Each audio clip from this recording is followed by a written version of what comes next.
Hi, hello everyone. Namaskara ಎಲ್ರಿಗೂ. ಹೇಗಿದ್ದೀರಾ ಎಲ್ರು? I hope you all doing good. So today we are going to discuss about the second chapter in your class 10 biology. So previous ಅಲ್ಲಿ ನಾವು very first chapter life process ಬಗ್ಗೆ ತಿಳ್ಕೊಂಡಿದ್ದು and I hope that you have gone through all the topic wise videos ಎಲ್ಲವನ್ನ ನೋಡಿದೀರಾ ಅಂತ ಅನ್ಕೊಂಡಿದ್ದೀನಿ. So ಕೊನೆಯಲ್ಲಿ ನಾವು exercise solution ಕೂಡ ತಿಳ್ಕೊಂಡಿದ್ದು. ಓಕೆ, ಸೊ ಇವತ್ತು ಸೆಕೆಂಡ್ ಚಾಪ್ಟರ್ನ ಶುರು ಮಾಡ್ತಾ ಇದ್ದೀವಿ and the chapter name is control and coordination.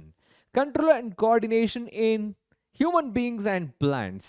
ಪ್ಲಾಂಟ್ಸ್ಗಳಲ್ಲಿ ಯಾವ ಥರ ಇರುತ್ತೆ, ಅನಿಮಲ್ಸ್ ಮತ್ತು ಹ್ಯೂಮನ್ ಬೀಯಿಂಗ್ಸಲ್ಲಿ ಯಾವ ಥರ ಇರುತ್ತೆ ಅಂತ ತಿಳ್ಕೊಳ್ಳೋಣ. ಓಕೆನಾ? So today we are discussing about the introduction to the nervous system.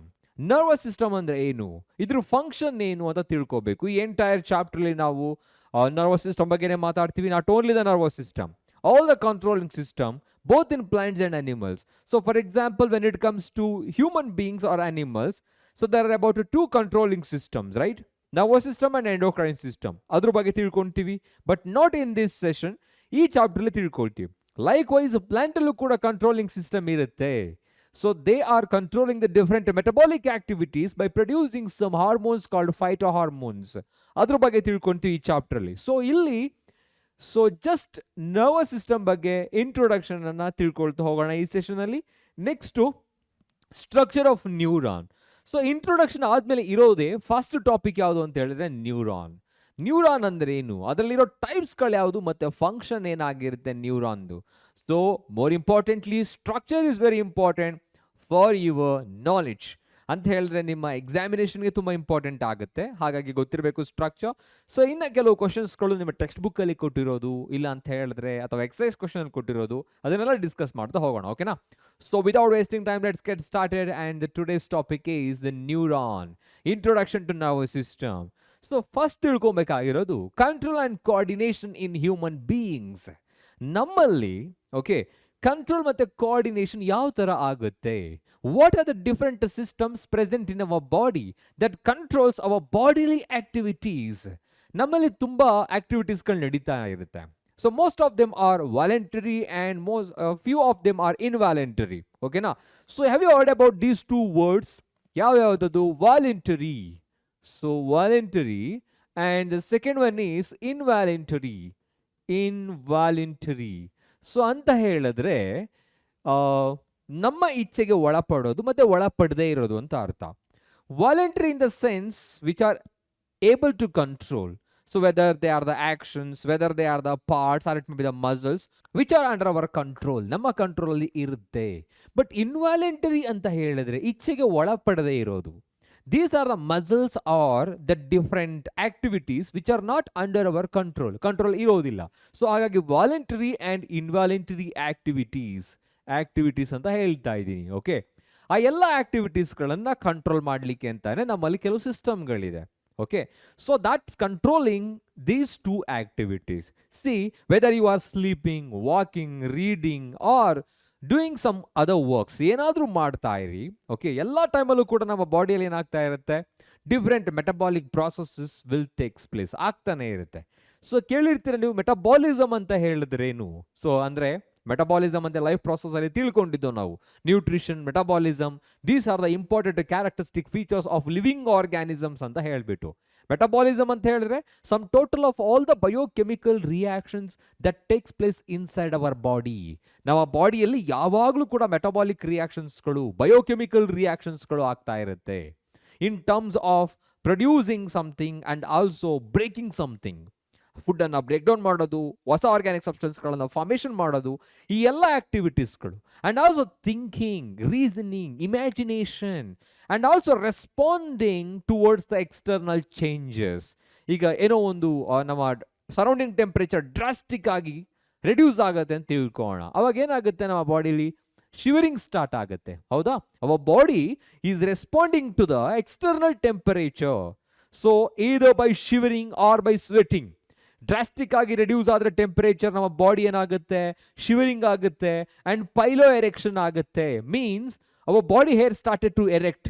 ಈ ರೋಮಗಳೆಲ್ಲ ರೋಮಾಂಚನಗೊಂಡು ಎದ್ದು ನಿಂತ್ಕೊಂಡ್ಬಿಡುತ್ತೆ. ಹೌದಲ್ವಾ? ಅಂದರೆ ಚಳಿ ಆಗ್ತಾ ಇದೆ and our body is responding to that. Likewise during drastic increase in temperature, ನಿಧಾನವಾಗಿ ಟೆಂಪರೇಚರ್ ಜಾಸ್ತಿ ಆಗ್ತಾ ಏನಾಗುತ್ತೆ, our body started to sweat ಆಗುತ್ತೆ. See, we are showing the response towards external stimuli. Okay, so ಈ ಎಲ್ಲ ಆಕ್ಟಿವಿಟೀಸ್ಗಳನ್ನ control ಮಾಡೋದಕ್ಕೆ ನಮ್ಮಲ್ಲಿ control system ಇರಬೇಕು. ಆ ಕಂಟ್ರೋಲಿಂಗ್ ಸಿಸ್ಟಮ್ ಯಾವುದು ಹಾಗಿದ್ರೆ, that controlling system present in our body is called, ಎರಡು ಕಂಟ್ರೋಲಿಂಗ್ ಸಿಸ್ಟಮ್ಗಳಿರುತ್ತೆ. ಯಾವ್ಯಾವುದು? ಒಂದು nervous system, okay, which is made of neuron. ಇದು ನ್ಯೂರಾನ್ಗಳಿಂದ ಆಗಿರುತ್ತೆ.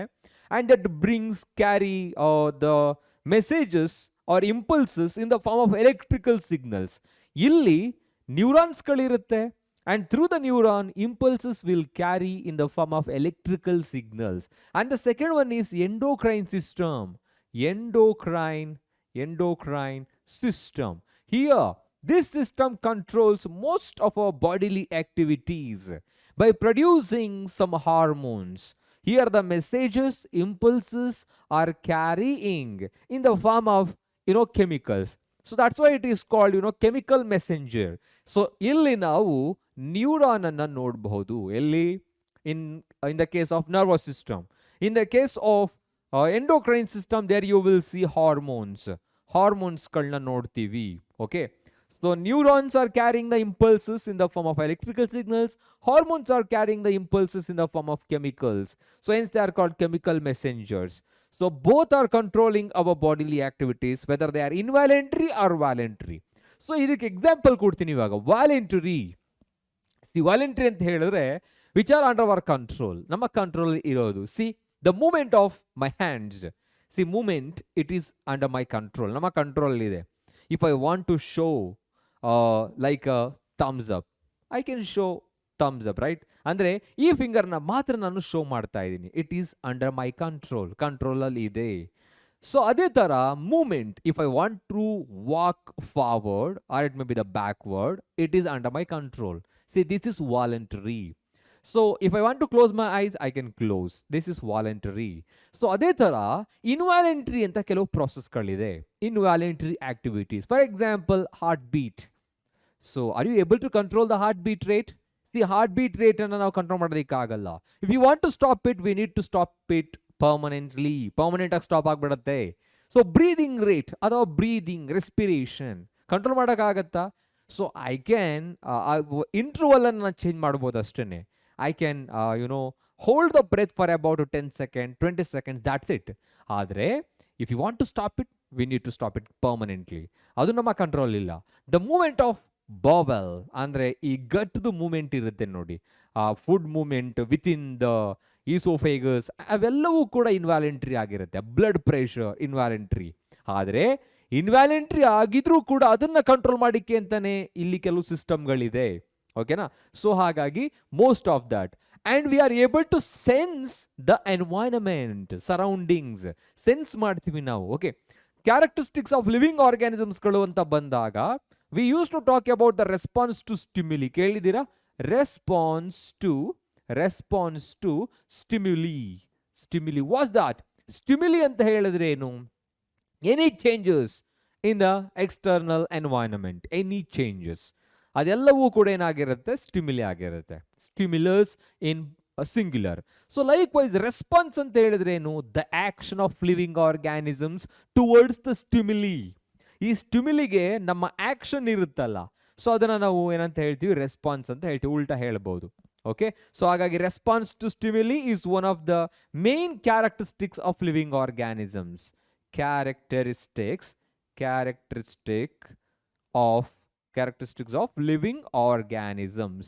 ಕೆಲವು ಎಕ್ಸಾಂಪಲ್ಸ್ಗಳನ್ನ ಕೊಟ್ಟಿದ್ದಾರೆ ನಿಮ್ಮ ಟೆಕ್ಸ್ಟ್ ಬುಕ್ಕಿನಲ್ಲಿ. ಏನದು? ವಾಕಿಂಗ್, ರನ್ನಿಂಗ್, ಸ್ಲೀಪಿಂಗ್, ಜಂಪಿಂಗ್, ಈ ಎಲ್ಲ ಪ್ರೋಸೆಸ್ಗಳನ್ನ ಕಂಟ್ರೋಲ್ ಮಾಡ್ತಾ ಇರೋದು ನರ್ವಸ್ ಸಿಸ್ಟಮ್.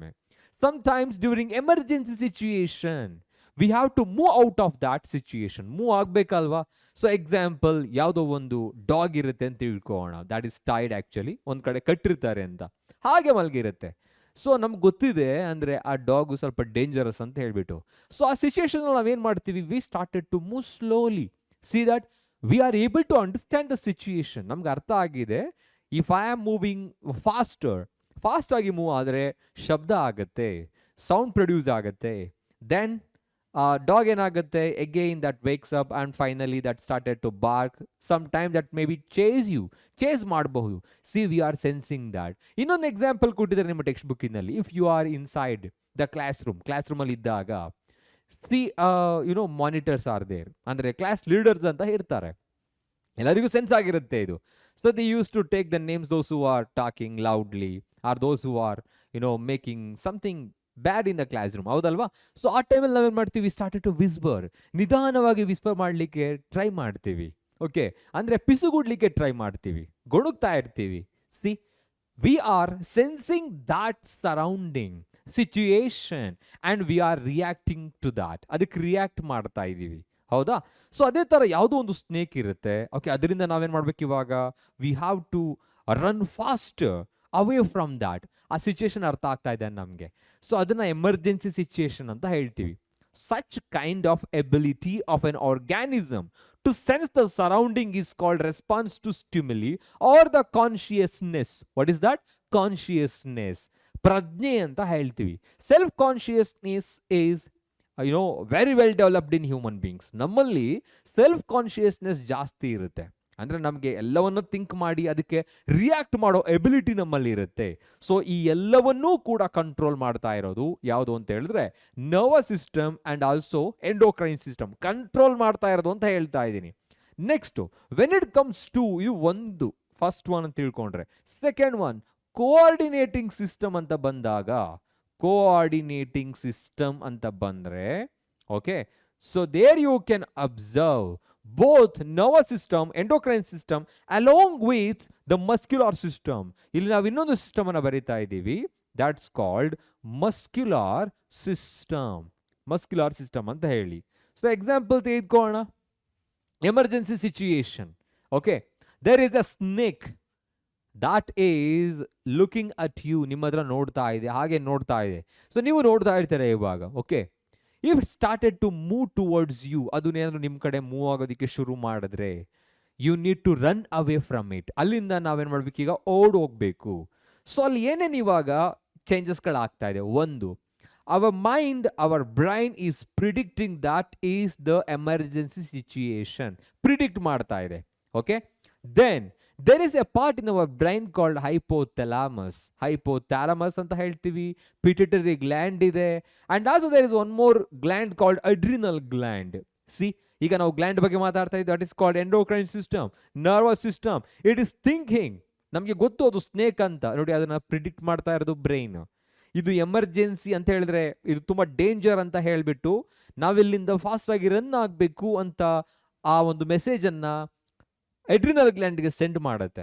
ಅಡ್ರಿನಲ್ ಗ್ಲ್ಯಾಂಡ್ ಏನು ಮಾಡುತ್ತೆ, by producing few hormone called adrenaline, nor adrenaline, emergency ಹಾರ್ಮೋನ್ಸ್ಗಳು. These hormones that bring the changes in our body, that increases the blood pressure, increases the heartbeat rate, increases the respiratory rate, breathing rate ಅನ್ನು ಜಾಸ್ತಿ ಮಾಡುತ್ತೆ. Okay, we are facing that situation. ಯಾಕೆ? Because to supply the sufficient amount of oxygen to your muscles to run away from it. ಅಲ್ಲಿಂದ ಓಡೋಗ್ಬೇಕು. ಇವಾಗ ನಾವು ಓಡೋಗ್ಬೇಕು ಅಂದರೆ ನಿಮಗೆ energy ಬೇಕು. ಎನರ್ಜಿ ಎಲ್ಲಿಗೆ ಬೇಕು? ಮಸಲ್ಸ್ಗೆ. See, muscular system, it is coordinating with this controlling system to run away from it, right? Next, ಇನ್ನೊಂದು ಸಿಚುವೇಶನ್ ಬೇಕಂತ ಹೇಳಿದ್ರೆ, ಸೊ ಒಂದು ಹಾಟ್ ಆಬ್ಜೆಕ್ಟ್ ಇರುತ್ತೆ. So immediately, so when you are unknowingly, if you touch that hot object ಅನ್ನು touch ಮಾಡಿದ್ರೆ ಏನಾಗುತ್ತೆ, suddenly you are going to withdraw your hand. ಈ process ಅನ್ನು ನಾವು ನೆಕ್ಸ್ಟ್ ಕ್ಲಾಸ್ ತಿಳ್ಕೊಳ್ತೀವಿ. That is called reflex action. See, immediately we are withdrawing it. ಹೇಗೆ ಗೊತ್ತಾಯ್ತು ನಮಗೆ? Because few cells are present in our skin to receive the external stimuli. They are called receptors. They are the neuron. Okay, ರೆಸೆಪ್ಟಾರ್ಸ್ಗಳು ಅದನ್ನು receive ಮಾಡ್ಕೊಳ್ಳುತ್ತೆ, sense ಮಾಡುತ್ತೆ. So ಅದನ್ನು ನಾವೇನು ಮಾಡ್ಬೋದು ಇವಾಗ? So we can easily withdraw my hand and thereby I am just preventing the ಡ್ಯಾಮೇಜನ್ನು prevent ಮಾಡ್ತಾ ಇದ್ದೀನಿ, ಇಂಜುರಿ ಆಗದೆ ಇರೋ ಥರ ನೋಡ್ಕೊಳ್ತಾ ಇದ್ದೀನಿ. ಸೊ ಹಾಗಾಗಿ involuntary or voluntary activities are all controlled by the two important systems. They are called nervous system and endocrine system. Okay, ಎರಡೂ ಕೂಡ ಕಂಟ್ರೋಲ್ ಮಾಡ್ತಾ ಇರುತ್ತೆ. ಸೊ ಆದರೆ ಕೋಆರ್ಡಿನೇಟ್ ಮಾಡೋದು ಯಾವುದು ಅಂತ ಹೇಳಿದ್ರೆ, along with these two muscular system is very useful. That helps in movement, locomotion ಸಹಾಯ ಮಾಡುತ್ತೆ. Likewise, response to stimuli is one of the most important characteristic phenomena of living organisms. So response ಅಂತ ಹೇಳಿದ್ರೆ the action of living organisms towards the stimuli. Stimuli, it is the changes in environment. ಒಂದು example ಕೊಡೋದಾದ್ರೆ, so ಏನದು temperature is the stimuli, okay, heat is the stimuli, pain is the stimuli, okay. So ಇವೆಲ್ಲವೂ ಕೂಡ stimulus ಆಗಿರುತ್ತೆ. Touch is the stimuli. ಈಗ ನಿಮ್ಮನ್ನ ಯಾರೋ touch ಮಾಡಿದ್ರೆ, so we are just turning our entire body towards them, or at least eye contact. See, we are showing the response towards the touch. So ಈ ತರ ಕೆಲವನ್ನ ನಾವು ತಿಳ್ಕೊಳ್ತಾ ಹೋಗ್ತೀವಿ ಮುಂದೆ. So this is just an introduction, ಯಾವ ತರ ಇರುತ್ತೆ ಅಂತ. ಸೊ ಇವಾಗ ನಾವು ನರ್ವಸ್ ಸಿಸ್ಟಮ್ ಅಲ್ಲಿ, in our nervous system, so there are many small units are present. Fundamental units are present. They are responsible for carrying the impulses from one part to the another part of the body in the form of electrical signals. They are called neurons. So now we are talking about the neurons. Neurons anta helidrenu, these are the fundamental, or you can say direct agi functional unit anta helbidodu. Fundamental unit of nervous system. Sir ಅವಾಗಲಿಂದ nervous system ಅಂತ ಹೇಳ್ತಿದ್ದೀರಾ, ಅದ್ರಲ್ಲಿ ಏನಿರುತ್ತೆ? Of course nervous system ಅಲ್ಲಿ 3 divisions ಇರುತ್ತೆ. We are going to discuss about that in the upcoming classes. So 3 divisions ಇರುತ್ತೆ. Those are called central nervous system, peripheral nervous system and also autonomic nervous system. So ಅದರಲ್ಲಿ brain, spinal cord, cranial nerves, spinal nerves, sympathetic nervous system and parasympathetic nervous system, somatic nervous system, ಈ ಎಲ್ಲ nervous ಸಿಸ್ಟಮ್ಸ್ಗಳು ಮತ್ತು ಪಾರ್ಟ್ಸ್ಗಳು ಇರುತ್ತೆ. ಈ ಎಲ್ಲದರಲ್ಲೂ ಇರೋ ಒಂದು common unit ಯಾವುದು ಅಂತ ಹೇಳಿದ್ರೆ ನ್ಯೂರಾನ್. ಇದ್ರ ಕೆಲಸ ಏನಂತ ಹೇಳಿದ್ರೆ, it carries impulses are the messages, impulses in the form of electrical signals. So ಇವಾಗ ಅದ್ರ ಸ್ಟ್ರಕ್ಚರ್ ಬಗ್ಗೆ ತಿಳ್ಕೊಳ್ಳೋಣ. So this is the longest cell present in our body. ನಮ್ಮ ಬಾಡಿಯಲ್ಲಿ ಇದು ಲಾಂಗೆಸ್ಟ್ ಆಗಿರುತ್ತೆ. ಈಗ ಡಿಫ್ರೆಂಟ್ ಶೇಪ್ಸ್ ಆಫ್ ಸೆಲ್ ಅಂತ ನೀವು 9th ಸ್ಟ್ಯಾಂಡರ್ಡ್ ಅಲ್ಲಿ ತಿಳ್ಕೊಂಡಿರ್ತೀರ. Some of the cells are usually spherical in shape, discoid in shape, rod or you can say basically ಅಂತ ಹೇಳ್ತೀವಿ ಬ್ಯಾಕ್ಟೀರಿಯಾಗಳಲ್ಲಿ ಬಂದಾಗ. ಸೊ ಅದೇ ಥರ ಕೆಲವು ಇಲಾಂಗೇಟೆಡ್ ಆಗಿರುತ್ತೆ, ಅಮೀಬಾಯ್ಡ್ ಆಗಿರುತ್ತೆ. ಇಲಾಂಗೇಟೆಡ್ ಆಗಿರೋದ್ರಲ್ಲಿ ಇದು ಒಂದು. Okay, it's a cell actually. There is an extension, we need to talk about this. Okay, so what is neuron? Neuron is the functional unit of nervous system which helps to carry the impulses from one part to the another part of the body and also helps to receive the stimuli from the external environment. Receive ಮಾಡ್ಕೊಳ್ಳುತ್ತೆ, carry ಮಾಡುತ್ತೆ. So ಏನೇನು ಪಾರ್ಟ್ಸ್ಗಳಿರುತ್ತೆ, there are about different parts present in them. ನೋಡೋಣ. With explanation I am going to explain that, ಅಂದರೆ describe ಮಾಡ್ತಾ ಹೋಗ್ತೀನಿ, ನಿಮಗೆ ಗೊತ್ತಾಗಲಿ. ಏನದು? Neuron is a elongated cell having a prominent nucleus. That portion is called the cell body or the cyton. Look at here. Considering this is the cell body, cyton, where the prominent nucleus is present. You can observe there is a nucleus. Illi nucleus ide. Neuron ಅನ್ನೋದು ಒಂದು cell ಆದ್ಮೇಲೆ it must be containing a nucleus. Nucleus ಇರಲೇಬೇಕು. Okay, so nucleus is present. And that portion where the nucleus is present is called the cyton or the cell body. Idana cell body anta helbodu, or you can say the cyton, or you can say the soma. Okay, so now there are two parts as we have written. What are they? There is a prominent nucleus. So that part where the prominent nucleus is present is called the cyton or the cell body. Next, from the cyton, number of brush-like, tree-like branches have been arised. Illinda arise ಆಗಿರುತ್ತೆ. So these brush-like branches arised from the cyton, they are called dendrites. These are dendrites. Function ನೋಡೋಣ ಯಾವ ತರ function ಮಾಡುತ್ತೆ ಅಂತ ಹೇಳ್ಬಿಟ್ಟು. Next, there is a long extension arised from the cyton. Cyton ಇಂದ ಒಂದು long extension arise ಆಗಿದೆ. This portion is called, look at here, there is a long extension from the cyton to the axon terminal is called the axon. That's the middle one. That is the axon. Next, axon is covered by a fatty layer or a fatty sheath called myelin sheath, which is made of Schwann cells. ಇದು Schwann cells ಗಳಿಂದ ಆಗಿರುತ್ತೆ. All the Schwann cells that collectively and that forms the fatty layer called myelin sheath. You can directly write it as a myelin sheath. Here I am writing myelin sheath. It's a fatty sheath. Next, at the end, the axon ಇದೆಯಲ್ಲ ಇಲ್ಲಿ, that axon, that divides to form number of branches. They are called telodendrons, or you can say axon terminal.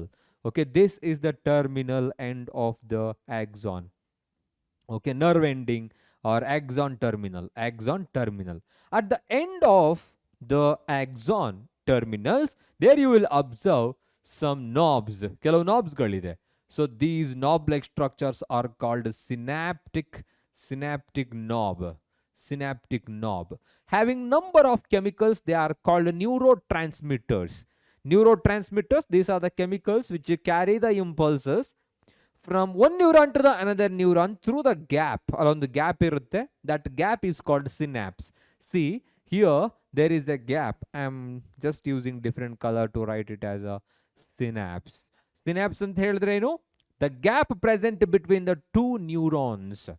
So where the impulse will carry in the form of electrical signals. If the message is carrying in the form of electrical signals, the gap is very less. ಕಡಿಮೆ ಇರುತ್ತೆ.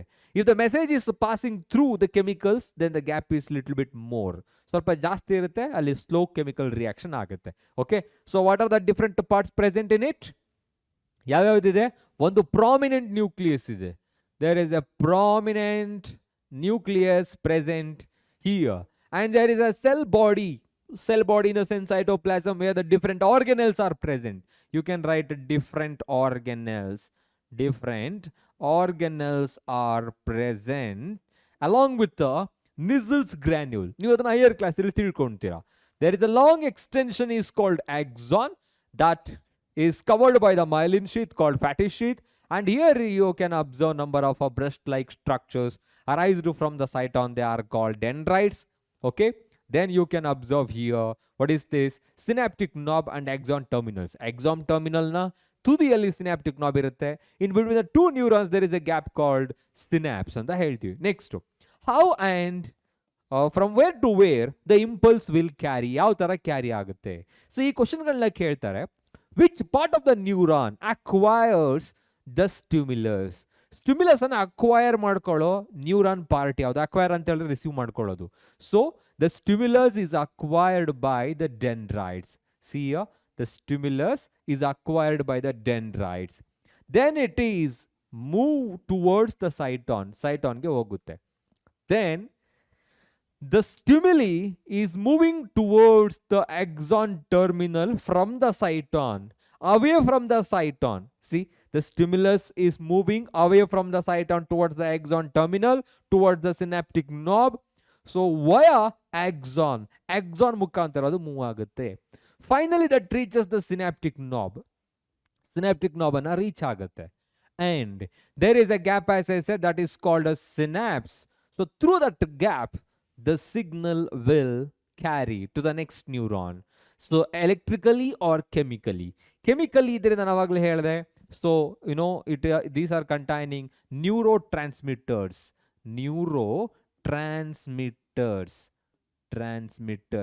So that they are able to carry the signals chemically from one neuron to the another neuron. Carry ಮಾಡುತ್ತೆ. If the gap is very less, ಯಾವಾಗ ಅದು gap ಕಡಿಮೆ ಇರೋದು in between the two neurons, if the impulses are carrying only through the electrical signals. So ಹಾಗಾಗಿ ಇದನ್ನೆಲ್ಲ ತಿಳ್ಕೊಬೇಕಾಗುತ್ತೆ. So which part of the neuron acquiring the stimuli ಅಂತ ಕೇಳಿದ್ರೆ dendrites.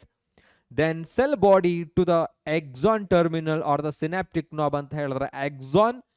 And finally there is a gap called synapse. You need to understand this structure ಬರೆಯುವಾಗ ಹೇಳಬೇಕಾಗುತ್ತೆ. Next, let's talk about the types and functions of neurons. ಈಗ types ಅಂತ ಹೇಳಿದ್ರೆ ಏನು? ಅದಕ್ಕೆ ಮುಂಚೆ ಇದು ತುಂಬಾ ಇಂಪಾರ್ಟೆಂಟ್ ಆಗಿ ನಿಮಗೆ ಕೇಳ್ತಾರೆ ಎಕ್ಸಾಮಿನೇಷನ್ ಅಲ್ಲಿ ಡ್ರಾ ಮಾಡೋದಕ್ಕೆ. So that's why I'm just drawing this diagram, okay, to show that how to draw. Okay, ಇದನ್ನ 2 ಮಾರ್ಕ್ಸ್ಗೆ ಅಥವಾ 3 ಮಾರ್ಕ್ಸ್ಗೆ ಕೇಳ್ತಾರೆ. If you are writing more than 5 dendrites, that takes time to write all the branches. So ಹಾಗಾಗಿ ಕಡಿಮೆಯನ್ನು ಬರೀಲಿಕ್ಕೆ try ಮಾಡಿ. And here is the synaptic knob along with the axon terminal. This is a blob-like structure. Used to say blob-like structure. Next, here I am writing the nucleus along with the Nissls granule. And this portion is called the cell body. And let me write the branches. Okay, here. So these are called dendrites. As I said, if you are taking 5 to 6 branches or dendrites, that takes time. So you better to write 4 or 5, not more than 5. Okay, see.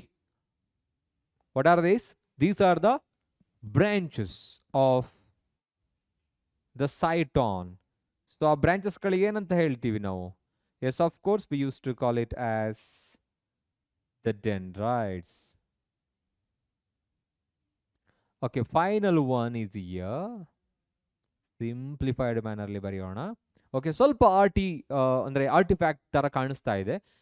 Ornamentalized.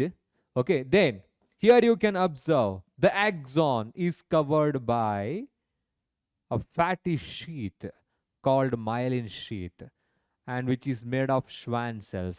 Idu Schwann cells kalinda hagirutte. Here you can say like this, Schwann cells. So all parts are completed by writing. So here you can write like this, how it goes, yav tara adu carry agutte, nerve impulses kadu anta helbittu. Here I am writing neurotransmitter vesicles. So from there neurotransmitters will produce, jasti agutte andre produce agutte.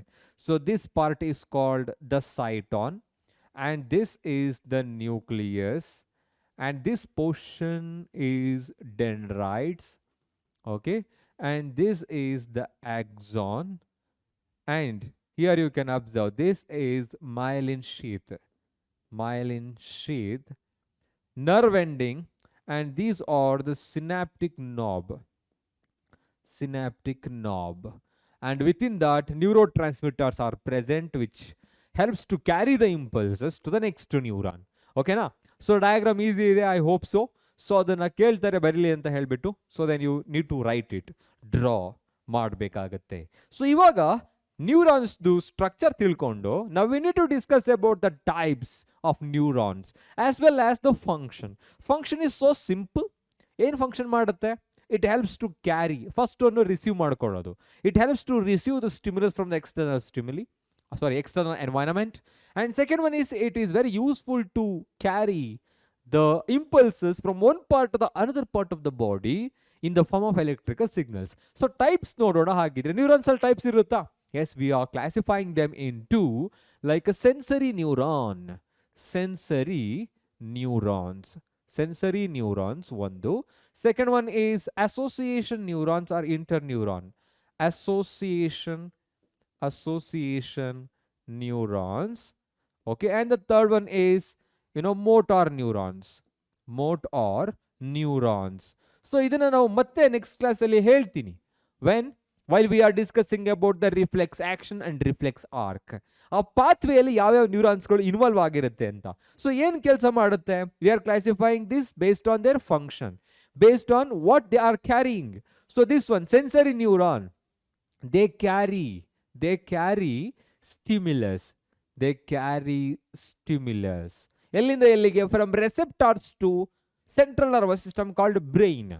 So association neuron, they connect both. ಇದು connection ಅಥವಾ ಇಂಟರ್ನ್ಯೂರಾನ್ ಅಂತ direct ಆಗಿ ಬರ್ದ್ಬಿಡೋಣ. ಇಂಟರ್ನ್ಯೂರಾನ್ connect ಮಾಡುತ್ತೆ. ಅಂದ್ರೆ they are present with in the spinal cord to connect the sensory neuron as well as the motor neuron. Next motor neuron, they carry response. ಇದು response ಅನ್ನ carry ಮಾಡ್ತಾ ಇದೆ. ಎಲ್ಲಿಂದ? From brain to the muscles. Brain ಇಂದ ಮಸಲ್ಸ್ಗೆ action ಅನ್ನು show ಮಾಡೋದಕ್ಕೆ response ಅನ್ನ ಕ್ಯಾರಿ ಮಾಡ್ತಾ ಇದೆ. ಓಕೆನಾ? So based on their function we are classifying the neuron into 3 types. Based on the number of dendrites, again we are classifying them into 3 types. ಅಂದರೆ ಅದರಲ್ಲಿ ನಾವು ನೋಡ್ತೀವಿ ಯೂನಿಪೋಲಾರ್, ಬೈಪೋಲಾರ್, ಮಲ್ಟಿಪೋಲಾರ್ ನ್ಯೂರಾನ್ಸ್ ಅಂತ ಹೇಳ್ಬಿಟ್ಟು. ನೆಕ್ಸ್ಟ್ ನೀವು ಹೈಯರ್ ಕ್ಲಾಸಲ್ಲಿ ಅದನ್ನು ತಿಳ್ಕೊಳ್ತೀರಾ. ಸೊ ಇವಾಗ we need to talk about the receptors. ಇನ್ನೊಂದು ಇಂಪಾರ್ಟೆಂಟ್ ಕಾನ್ಸೆಪ್ಟ್ ಇದೆ ನಿಮ್ಮ ಟೆಕ್ಸ್ಟ್ ಬುಕ್ಕಿನಲ್ಲಿ, ದಟ್ ಈಸ್ ಕಾಲ್ಡ್ ರೆಸೆಪ್ಟಾರ್ಸ್. ಏನು ರೆಸೆಪ್ಟಾರ್ಸ್ ಅಂತ ಹೇಳಿದ್ರೆ, these are the organs, or you can say directly organs. These are the organs which receive the stimuli. ಈ ಸ್ಟಿಮ್ಯುಲಿನ receive ಮಾಡ್ಕೊಳ್ಳುತ್ತೆ. So definition I am writing here, these are the organs which receive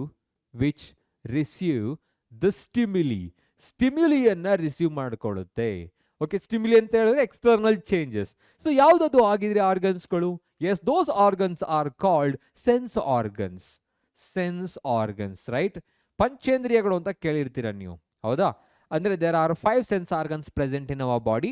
there duty is to receive the stimulus from the external environment, surrounding ಇಂದ receive ಮಾಡ್ಕೊಳ್ಳುತ್ತೆ. ಹಾಗಿದ್ರೆ stimuli ಅಂದ್ರೆ ಏನು? Changes. ಇದೇನು ಮಾಡ್ತಾ ಇದೆ? Receptors are just receiving the changes from the surrounding. Example, sense organs, eye. Okay, eye function ಏನು? They receive the sight, ನೋಟವನ್ನು, ವಿಷನ್ ಅನ್ನು ರಿಸೀವ್ ಮಾಡ್ಕೊಳ್ಳುತ್ತೆ. Nose, that receive the smell.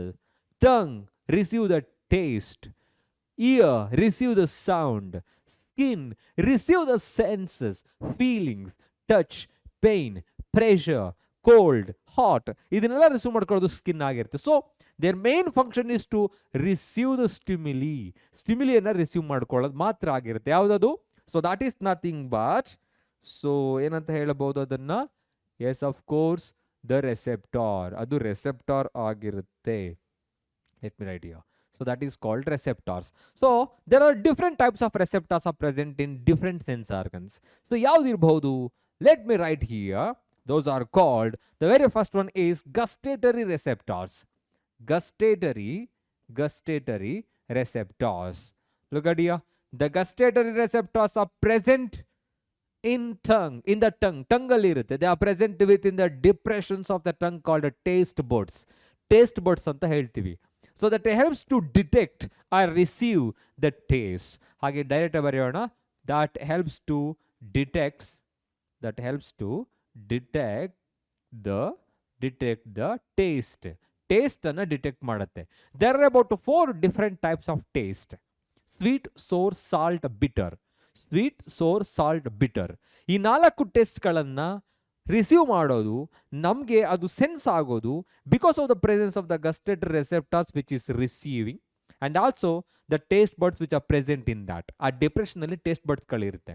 So the brain will interpret and immediately that is gonna say, so ಇದು ಇದರದೇ taste ಅಂತ ಗೊತ್ತಾಗುತ್ತೆ. So likewise, you know, all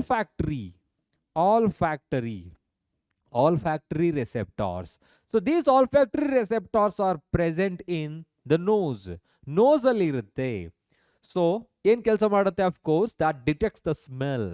ಇದು smell ಅನ್ನ detect ಮಾಡುತ್ತೆ. ದಟ್ ಡಿಟೆಕ್ಟ್ ದ ಸ್ಮೆಲ್ ಅನ್ನ detect ಮಾಡುತ್ತೆ.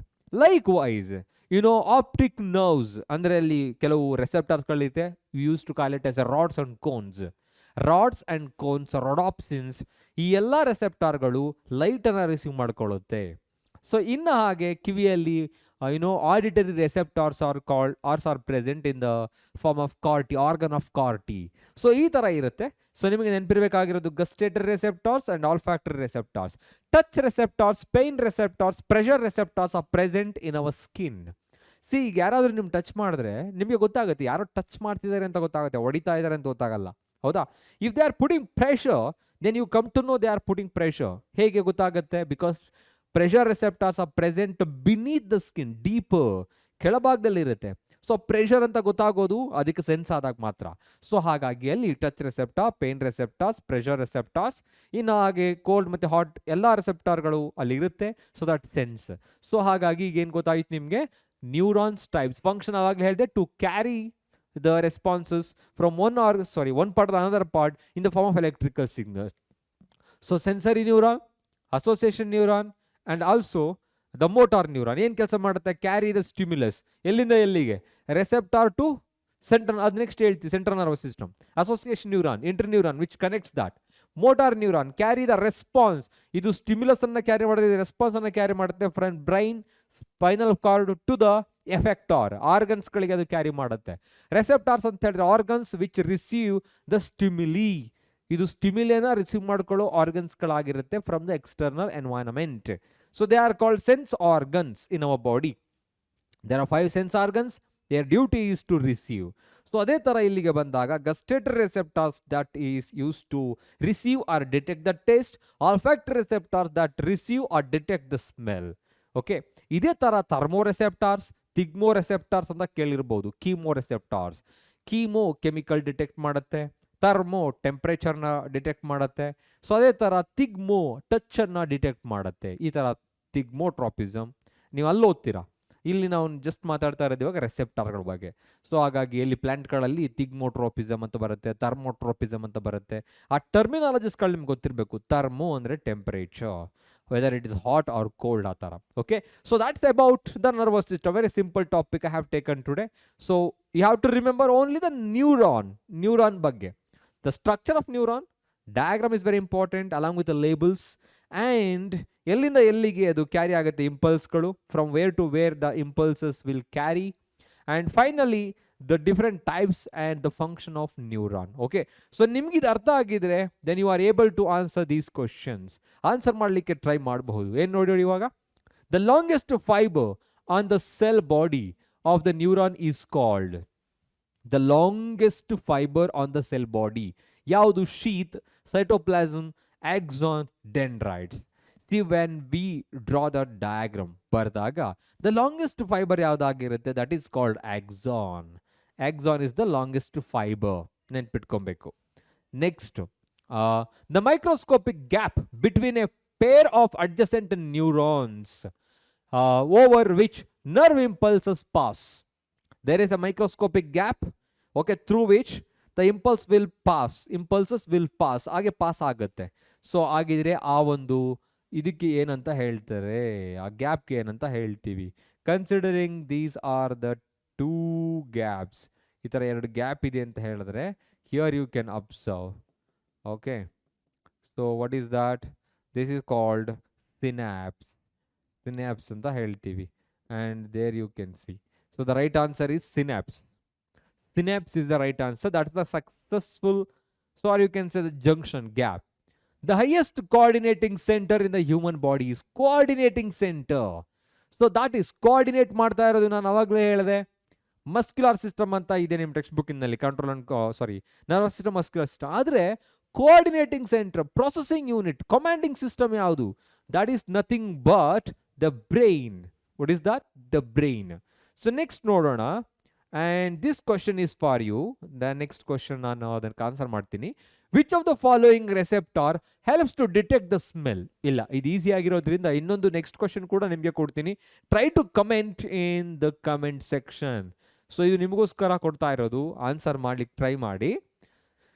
ರೆಸೆಪ್ಟಾರ್ಸ್ which help to detect the smell ಅನ್ನು ಡಿಟೆಕ್ಟ್ ಮಾಡೋದಕ್ಕೆ ಹೆಲ್ಪ್ ಮಾಡೋ ರೆಸೆಪ್ಟರ್ ಯಾವುದು? ಗಸ್ಟೇಟರಿ, ಆಲ್ಫ್ಯಾಕ್ಟರಿ, ಕೀಮೋ, ಥರ್ಮೋ, ಯಾವ ರೆಸೆಪ್ಟರ್ ಆಗಿರುತ್ತೆ? ಟ್ರೈ ಮಾಡಿ ಕಮೆಂಟ್ ಮಾಡೋದಕ್ಕೆ. ನೆಕ್ಸ್ಟ್ ಕ್ವಶನ್ ಕೂಡ ನಿಮಗೆ ಅಂತ ಹೇಳಿದ್ದೀನಿ, ತುಂಬ ಸಿಂಪಲ್ ಆಗಿರೋದು. The part of neuron where the information is acquired, stimuli is acquired, impulse is acquired. What is that part of the neuron? ಯಾವ್ದಿರ್ಬೋದು? Which is that part? Synaptic knob, axon, cell body, dendrites. Easy ಇದೆ, ಹೇಳಿಕ್ಕೆ try ಮಾಡ್ಬೋದು. I hope so. And try to comment the answer for these 2 questions. This question and this question. ಎರಡಕ್ಕೂ answer ಮಾಡಲಿಕ್ಕೆ try ಮಾಡಿ. So concept ತುಂಬ easy ಆಗಿತ್ತು. Neuron ಬಗ್ಗೆ ಮಾತ್ರ ತಿಳ್ಕೊಂಡು, neuron structure means diagram, labels, ಅದ್ರ ಜೊತೆಗೆ how that functions, different types of neurons, different types of receptors and the meaning. Next ಕ್ಲಾಸಲ್ಲಿ ರಿಫ್ಲೆಕ್ಸ್ ಆಕ್ಷನ್ ಮತ್ತು ರಿಫ್ಲೆಕ್ಸ್ ಆರ್ಕ್ ಅಂದರೆ ಏನು ಅಂತ ತಿಳ್ಕೊಳ್ಳೋಣ. ಸೊ ಈ ಎಂಟೈರ್ ಚಾಪ್ಟರ್ಲಿ ನಾವು ಕಂಟ್ರೋಲಿಂಗ್ ಸಿಸ್ಟಮ್ ಬಗ್ಗೆ ತಿಳ್ಕೊಳ್ತಾ ಇದ್ದೀವಿ. Okay, so till then take care, have a nice day every one.